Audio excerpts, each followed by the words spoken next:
आप सभी को मेरा श्री गौरी शंकर सीताराम राधे श्याम गौरी शंकर दरबार में मैं सुयश अग्रवाल आप सभी का स्वागत करता हूँ। सभी को प्रणाम नमस्कार और सभी को मेरा प्रेम भरे हृदय से वंदन। तो देखो भाई, आज एक बहुत ही विस्तृत विषय पर चर्चा करेंगे। विस्तृत का मतलब है बहुत ही डिटेल्ड, एकदम गहराई वाला विषय। एक मतलब बहुत ही लंबा विषय। तो मुझे भी नहीं पता अंदाज़न कि ये वीडियो कितनी लंबी बनेगी, लेकिन आप सुनना ज़रूर, आपको आनंद आएगा। जो टॉपिक है वो आपने टाइटल पर पढ़ लिया होगा, थंबनेल भी देख लिया होगा, प्रारब्ध। यानी कि देखो, ये शब्द सभी ने सुना होगा, पढ़ा होगा, देखा होगा कहीं ना कहीं, मतलब पता ज़रूर होगा कि हाँ प्रारब्ध कुछ होता है। लेकिन इस शब्द के बारे में, प्रारब्ध इस चीज़ के बारे में, इस विषय के बारे में ज़्यादातर लोगों को सही ढंग से पता नहीं होता कि ये असल में, असलियत में मतलब प्रारब्ध हमारा क्या होता है, जीव का प्रारब्ध किसे कहते हैं। तो इस वीडियो को आप पूरा सुनना। इसमें देखने लायक तो कुछ है नहीं, मेरी शक्ल ही दिख रही है, तो देखना मत चाहे तो, लेकिन सुन ज़रूर लेना। इसमें आप एंड तक बिल्कुल समझ जाओगे पूरा कि प्रारब्ध किसे कहते हैं, क्या होता है, कैसे बनता है, और यदि छूटा जा सकता है तो हाँ या ना छूटा जा सकता है कि नहीं, और यदि छूटा जा सकता है तो किस विधि से प्रारब्ध से हम बच सकते हैं। पूरा सुनना, ध्यान से समझना। देखो, सबसे पहली बात तो प्रारब्ध विषय को शुरू करने से पहले मैं आपको ये बता दूं कि हम जैसे भी कर्म करते हैं, चाहे वो शुभ हों चाहे वो अशुभ हों, यानी कि चाहे वो हमारे अच्छे कर्म हों चाहे वो हमारे बुरे कर्म हों, हमको फल भोगना ज़रूर पड़ता है। अब भाई, हम अच्छे कर्म करेंगे, शुभ कर्म करेंगे तो उनका फल परिणाम स्वरूप हमें सुख मिलेगा, यानी कि हमारा पुण्य। और यदि हम अशुभ कर्म करेंगे, कुछ गलत कर्म करेंगे अपनी वाणी से, कर्मों से, विचारों से, तो उसका परिणाम स्वरूप हमको दुख मिलेगा, यानी कि हमारा पाप। तो इसे ही कहते हैं पाप और पुण्य, कि हमने पाप किए हैं तो भाई अशुभ परिणाम आ रहे हैं, दुख स्वरूप परिणाम हमारे जीवन में आ रहे हैं, तो वो हमारे पुराने किए हुए कर्म ही तो हैं। और यदि हमारे जीवन में कुछ अच्छा हो रहा है, सुख परिस्थिति, शुभ परिणाम आ रहे हैं, तो हमने कोई पुण्य कर रखे हैं। तो ये बात पक्की समझ लो। पहली बात तो ये, इसकी गारंटी है। गारंटी की इसमें कोई बात ही नहीं है, तो साधारण सी बात है कि जो हमने कर्म किए भाई, जो बीज बोए हैं उनके, वो तो पेड़ बनेंगे ही, वो तो हम काटेंगे ही जो बोया है, तो उनका फल हमको भोगना ज़रूर पड़ता है। और इसकी पुष्टि भी मैं कर सकता हूँ प्रमाणित, वो भी श्री रामचरितमानस जी ग्रंथ से, जो तुलसीदास जी ने लिखा है, सभी जानते हैं। उसमें वशिष्ठ मुनिवर श्री भरत जी से कह रहे हैं, सुनहु भरत भावी प्रबल। ध्यान से समझना। देखो, जो खुद मतलब मुनिवर वशिष्ठ कह रहे हैं, राम जी के भी गुरु, और कह किससे रहे हैं, भरत जी से, वो तक भी कह रहे हैं सुनहु भरत भावी प्रबल बिलखी कहो मुनिनाथ। वो भी बिलक करके, मतलब एक तरीके से ये खैर भगवान की लीला मात्र है, हम जगत वासियों को संदेश देने के लिए। वो भी कह रहे हैं सुनहु भरत, हे भरत, भावी प्रबल। भावी जो होती है, यानी कि होनी जो होती है, बहुत प्रबल होती है और होकर ही रहती है। प्रसंग तब का है जब भगवान को वनवास हो गया था, राज्याभिषेक होने वाला था, लेकिन सुबह वनवास हो गया था। तब भरत जी को समझाने के लिए, उनको शांत करने के लिए वशिष्ठ मुनि उनसे कहते हैं, सुनहु भरत भावी प्रबल बिलखी कहूँ मुनिनाथ। तो उसकी दूसरा दोहे की लाइन कुछ ऐसी है, यश अपयश विधि हाथ, ऐसा करके कुछ है, मेरे को पूरा याद नहीं है। यानी कि ये सब जो होता है लिखा हुआ होता है, पहले से ही होनी में होता है, क्योंकि हमारे कर्म हम पहले कर चुके हैं, तो उन्हीं के अनुसार भावी प्रबल, यानी कि भावी होनी, हमारे कर्म जो हमने बनाए हैं बहुत प्रबल है, होकर ही रहती है। पहली बात तो ये कि कर्म हम करते हैं, फल हमें मिलता है, पुष्टि भी मैंने आपको कर दी, यानी कि प्रमाण भी दे दिया। अब दूसरी बात आप ये समझो कि कर्म जो होते हैं, कर्म हम करते हैं, देखो ध्यान से सुनना, बिल्कुल एकदम बहुत मज़ा आएगा, आप समझ जाओगे कि हाँ कर्म रहस्य है और ये प्रारब्ध ये क्या होता है। तो ये जो हम कर्म करते हैं ये 3 प्रकार के होते हैं, तीनों के नाम बताता हूँ मैं आपको। पहला होता है संचित, दूसरा होता है प्रारब्ध, और तीसरा होता है क्रियमाण। अब इनकी भी खैर अलग अलग बिल्कुल विस्तृत परिभाषाएं हैं, तो खैर इतनी लंबी आधा पौन घंटे की मेरे को वीडियो बनानी नहीं है। तो एक लाइन में सटीक परिभाषा जो है इनकी वो ये होती है, संचित यानी कि हमारे जन्मों जन्मों का जो खाता चला आ रहा है, हम पुराने कर्म करते जा रहे हैं, जुड़ते जा रहे हैं, जुड़ते जा रहे हैं। हम एक ही जीवन में, हमें पता भी नहीं चलता कितने हम कर्म कर देते हैं जो एक जीवन में उतर भी नहीं सकते। तब जब देखो हम एक जीवन में कर्म कुछ ऐसे कर रहे हैं जो उतर नहीं सकते, तो वो इकट्ठा ही तो होंगे, तो उनको कहते हैं संचित। यानी कि संचित यानी कि संचय होते जा रहे हैं, इकट्ठे होते जा रहे हैं। एक समुंदर मान लो, वो भरता जा रहा है, भरता जा रहा है। दूसरा प्रारब्ध, यानी कि अब जो हम इस जीवन की यात्रा के निमित्त, यानी कि हम जो हमारा ये जो जीवन चल रहा है, इसके लिए हम जो उन संचित कर्मों में से खाता अपना उठा करके लाए हैं, उसका नाम है प्रारब्ध। ध्यान से समझना इसको। कैसे मैं क्या ही उदाहरण दूं, ऐसे समझो कि कोई समंदर है, संचित कर्म है, वो समंदर कह देते हैं हम, और उसमें से हमने एक बाल्टी भर ली, तो वो जो बाल्टी के अंदर पानी है वो प्रारब्ध है।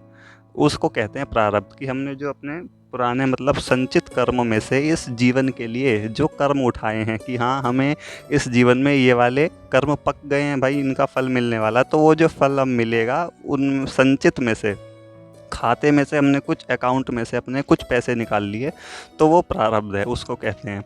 तीसरा क्रियमाण, यानी कि लाइव एट प्रेजेंट में जो हम उन खाते में से घटा जमा जो हमारा चल रहा है, कर रहे हैं इस समय भी, वो क्रियमाण के अंदर आते हैं।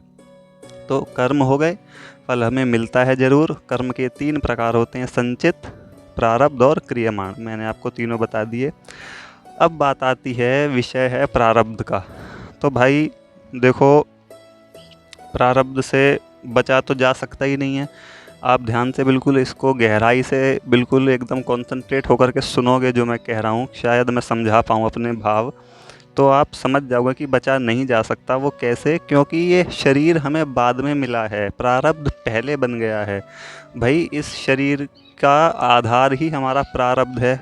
वो जो बाल्टी में पानी उठाया है हमने, भगवान ने, यानी कि मतलब हमने ही, खैर हमारे ही कर्म है वो, उस समंदर में से, तो वो मतलब चिड़ियाओं की आवाज़ आ रही है, छत पे रिकॉर्ड करता हूँ ना मैं। तो जो समंदर में से हमने बाल्टी उठाई है, पानी की भरी है, तो वो बाल्टी में पानी पहले भर लिया गया है। उसके बाद उस पानी के अनुसार कि किस तरह का वो पानी है, यानी कि किस तरह के हमारे उस बाल्टी में कर्म हैं, अच्छे हैं बुरे हैं, उस अनुसार हमको ये शरीर मिला है।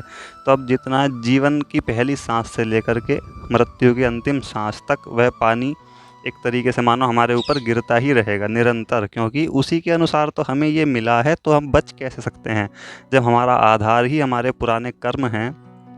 तो वो हम फिर बच कैसे सकते हैं, आप ऐसे समझो। ठीक है, हम बच नहीं सकते, मतलब उससे छूट नहीं सकते, लेकिन हाँ एक तरीके से उसको इग्नोर करने के वे में बचा जा सकता है। वो कैसे, वो मैं आपको बताऊंगा। तो देखो, और दूसरी बात आप ऐसे समझो कि देखो यार, प्रारब्ध हमें सुख दुख नहीं देता है, वो तो मतलब परिस्थिति का ही निर्माण करता है। जिस भी प्रकार का हमारा प्रारब्ध आएगा भाई, देखो वही बात है, अच्छे कर्मों का आएगा तो वह सुखद परिस्थिति हमारे सामने उत्पन्न हो जाएगी, और बुरे कर्मों का आएगा तो दुखद परिस्थिति हमारे आसपास क्रिएट हो जाएगी। तो वह तो हम अपने मन से बना लेते हैं कि हमें सुख का अनुभव हो रहा है, दुख का अनुभव हो रहा है, लेकिन प्रारब्ध कोई हमारे को सुख दुख नहीं देता, वह तो सिर्फ परिस्थिति का ही निर्माण करता है। तो मैंने आपको बता दिया क्या होता है, कैसे बनता है, और किस तरीके से हमें उसका इफ़ेक्ट मतलब प्रभाव हमारे ऊपर पड़ता है। अब देखो, इससे बच कोई कहे कि मतलब इस विषय से कोई बाहर निकल करके किसी की सोच ऊंची हो, विवेक जागृत हो गया हो, तो वो कहे कि मैं इनसे बचना चाहता हूँ एक तरीके से। मतलब छूट तो सकते ही नहीं, जब आधार ही हमारे जीवन का हमारे पुराने प्रारब्ध कर्म है, तो भाई बच कैसे सकते हैं।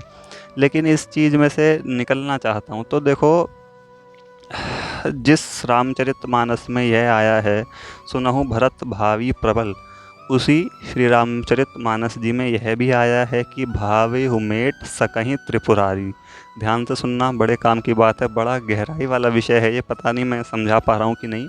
भावी हुमेट सकहीं त्रिपुरारी, भावी यानी कि अभी आपको पहले ये बताया था, होनी जो हमारे प्रारब्ध कर्म हैं वो, मेट यानी कि मिटा, सकही यानी कि सकते हैं, त्रिपुरारी यानी कि त्रि पुर और अरि यानी कि 3 पुरों का अंत करने वाला।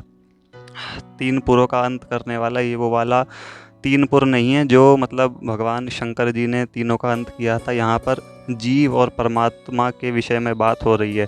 त्रिपुरारी यानी कि काम, क्रोध और लोभ, इन तीनों का अंत कर देने वाला। और त्रिपुरारी यानी कि कौन? भगवान शंकर।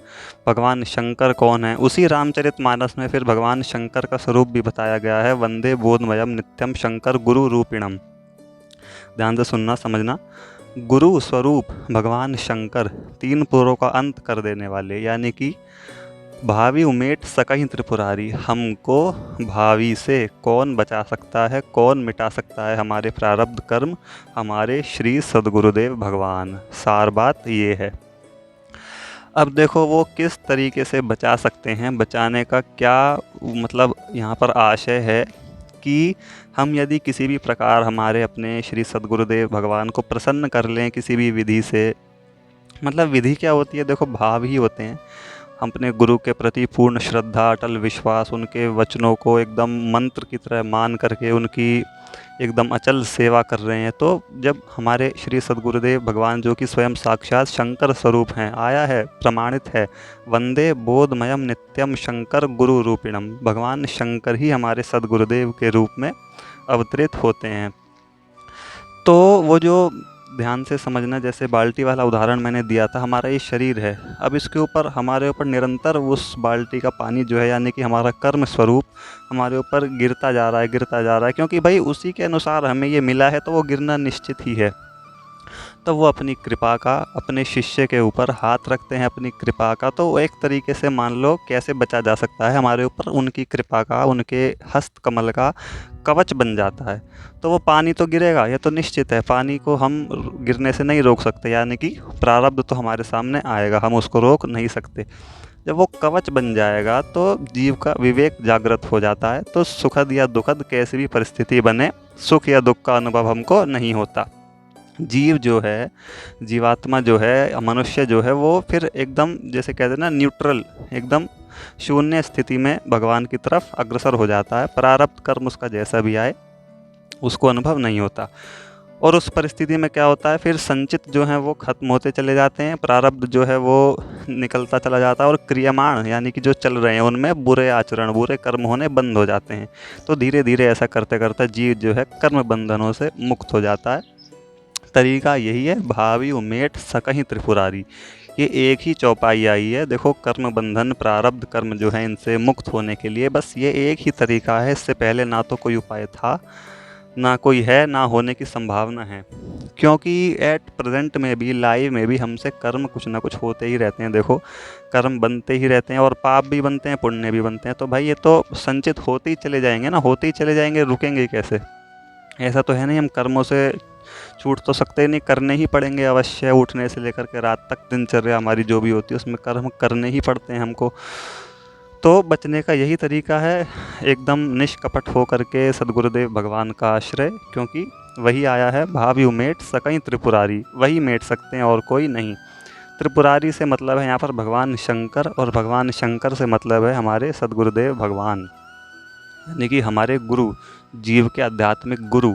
हम यदि उनके आश्रय हो जाएं, उनके चरणों की सेवा पकड़ लें, उन पर अटल श्रद्धा और पूर्ण विश्वास अपना जम जाए, तो प्रारब्ध तो क्या, फिर देखो जब उनकी कृपा होती है तो वह जीव को इतना प्यार करते हैं कि संचित से भी हमेशा के लिए बचा ले जाते हैं। और क्रियामाण का तो कोई मतलब ही नहीं, क्योंकि जब कृपा होती है तब बुरे आचरण होने बंद ही हो जाते हैं अपने आप ही। तो प्रारब्ध और संचित फिर तो खैर दोनों से ही काम निमट जाता है। तो ये होती है पूरी कहानी। ये थी प्रारब्ध नाम के विषय की। मुझे उम्मीद है कि आपको समझ आया होगा, और शायद मैं ढंग से समझा पाया होऊंगा क्या होता है, कैसे बनता है, किस तरीके से हमारे सामने प्रारब्ध कर्म बन करके आता है, और उससे बचने की, छूटने की, कुछ भी कह लो, विधि जो मैंने आपको बताई। विधि क्या मतलब, एक तरीके से तरीका है ही यही, और उसके अलावा कोई तरीका नहीं है। जीव जो है बंधनों में बंधता ही चला जाता है, फिर तो वो प्रारब्ध उसके सामने आते ही रहते हैं, संचित और जुड़ते ही रहते हैं। तो यही होता है। वीडियो अच्छी लगी हो, आपको पसंद आई हो, तो और लोगों को भी भेजो भाई। देखो अच्छी बातें ही हैं, आध्यात्मिक हैं, भगवान से संबंधित हैं, जितने लोगों तक पहुँचे उतना ही अच्छा है। ठीक है, तो चलिए फिर मिलते हैं ऐसे ही किसी विषय के साथ। सभी को मेरा श्री गौरी शंकर सीताराम, राधे श्याम।